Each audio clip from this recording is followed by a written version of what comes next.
Cool, thanks. So that was a really nice note to end on, Sarah's point about being curious, because I think what I've been looking at and working on kind of comes back to a really kind of basic, well, misleadingly basic question, which is how do you see the internet? And most of us, this is kind of how we see the internet, right? We have these like black mirrors and we stare into them and magic happens and things come out of it. But the process by which something actually like comes to us on our magic black mirrors, like how things even are there to be seen, is usually framed in a really abstract way. We have these sort of like network diagrams and we have metaphors that are usually very misleading. I have a lot of strong feelings about the cloud that I don't know if I have time to get into during this talk. There's generally an understanding that there's this sort of massive, complex, interconnected thing. There's something really incredible about it. But when you get down to like Zoom level 22 on it, it's like pretty boring looking. This is an Amazon data center in Northern Virginia. And you know, it's not really calling attention to itself as like a major piece of critical infrastructure. The internet is a piece of infrastructure, and this talk is sort of trying to get people excited about infrastructure. Because this tends to be what happens when I start talking to people about infrastructure.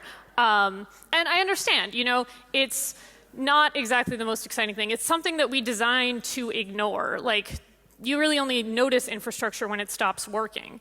And if you're walking down a street in Manhattan, say, you're not necessarily thinking about how is the internet around me working, but you just want to know that it works.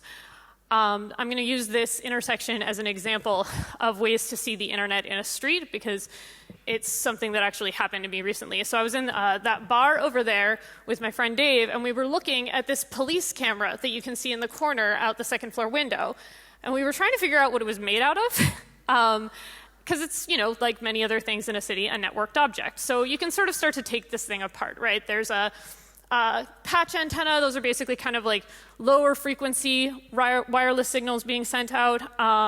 Below that, you have this omnidirectional antenna doing a similar thing. These are often called like wireless bridges. They're basically in places where connectivity isn't great. There will be several of them kind of across short distances that are talking to each other. I don't know what's going on inside the white box, but there's probably something very interesting. Okay, so we have that camera. What else in this intersection is happening? What is that box talking to? There's a cable that you can see going into it, but there's other stuff going on in this intersection, right? So the first one, right above it, you can see some cell towers. Cell towers are increasingly a really important part of how we see the internet, right? Because so many of us are seeing the internet on the go, on our phones. And generally in cities, they take different kind of physical manifestations. In New York, often they're not particularly disguised because they're pretty high up. But in a lot of other places in the world, there are a lot of attempts to camouflage cell towers. And this is one example, but you can find a lot of other really funny ones online. Okay, so we've seen that cell tower. Across the street in that same intersection, you can see this distributed antenna system. These are similar. They're another kind of like bridge, basically. They exist to like help boost a signal in a place that maybe doesn't have great coverage or connectivity. And these distributed antenna systems, at least in New York, are also connected to a fiber network. This is probably my favorite way to see the internet. You've probably seen stuff like this before. In streets, you'll see spray-painted colors and arrows and numbers. This is generally put down by people doing street excavation and construction as a way to avoid, you know, accidentally cutting off the power to an entire neighborhood when you're digging up the street. They're all color-coded, and the orange ones are communications cables, which includes television and telephones.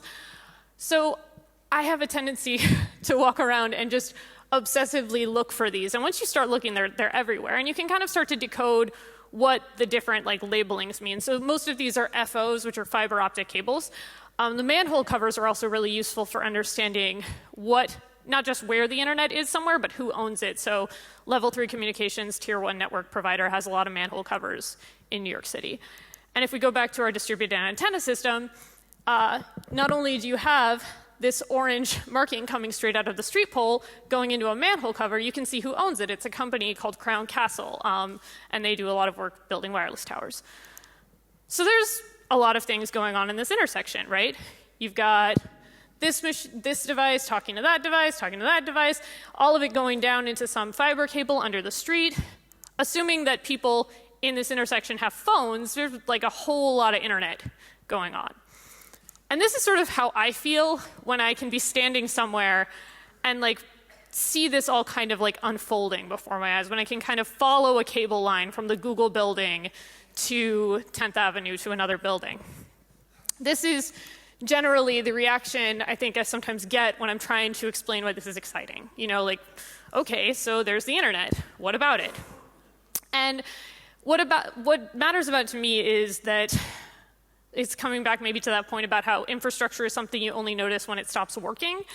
Because when infrastructure stops working, you start to also understand who the infrastructure serves and who controls it. This is an image of New York City after Hurricane Sandy.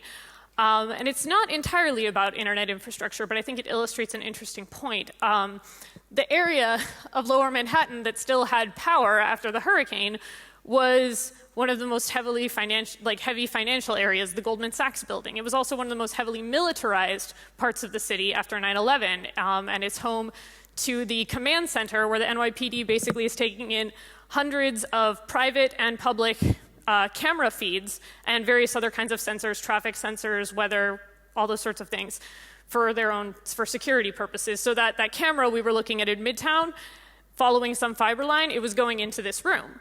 That's maybe a little bit of an abstract example insofar as that's a network that we don't really have access to. So I'm going to talk a little bit about maybe more of a application to a world we live in. So these are, and the way in which different companies are increasingly playing a role in how this infrastructure is built. So this is an image, I hope you can see this particularly well. It's an image of two submarine cables in the Pacific. There's a blue one on there, and that one belongs to Facebook, and a red one there belongs to Google. Yeah, I know it's really hard to see in the light, I'm sorry.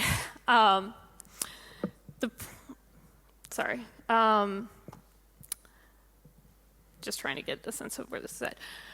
Basically, I find it really weird that we don't call Google an infrastructure company, that we keep calling it a tech company, because it increasingly owns major parts of how the network works. They own miles and miles of fiber line. And both Google and Facebook are playing a really big role in creating these initiatives to try and bring the internet to places that don't have it. And while that's really kind of well-intentioned, and I want to believe that that's ultimately for the greater good, I have a lot of concerns about how that's going to be executed and who ultimately will get to decide how it works, right?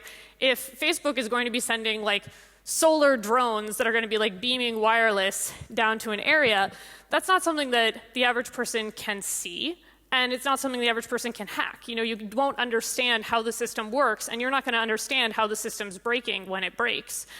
There's also, just an inherently kind of obvious business bias that goes into this when you kind of look at a lot of the internet.org documents, giving people the internet and giving people Facebook is seemingly interchangeable. And I don't know about you, but if the internet were only Facebook, I really wouldn't want to be on the internet all that much. When you start to get really big picture about this, it can be really, really overwhelming. So just to give an example of how there actually is a lot of hope in understanding infrastructure. I think there's a value in looking at the infrastructure and understanding it because it's how you can learn how to create an alternative. This is a map of a region, of a neighborhood in Brooklyn, New York called Red Hook that was hit really hard after Hurricane Sandy. A local community organization had been building a mesh network in the area. Mesh networks are kind of smaller scale, local area networks that can be connected to the World Wide Web. And after the hurricane, most of the communications networks were shut down, but because Red Hook had control of its own mesh network, they were at least able to get a local area network up so they could be pushing information to people through something nearby. And when FEMA was able to actually finally get in there and put in a satellite uplink, they could reconnect people to the web. And that's incredibly powerful because the people who live there could kind of take control of their own communications. I'm going to end this with a quote by Julian Oliver, who's an artist who's working in very similar things. We notice infrastructure when it stops working. And something about the internet in recent years has not been working in ways that are really hard to understand and sometimes really hard to identify. But I think the more we take time to actually look at all of these individual pieces from cable to code, we have the opportunity to challenge and change the way that it's working. Thanks.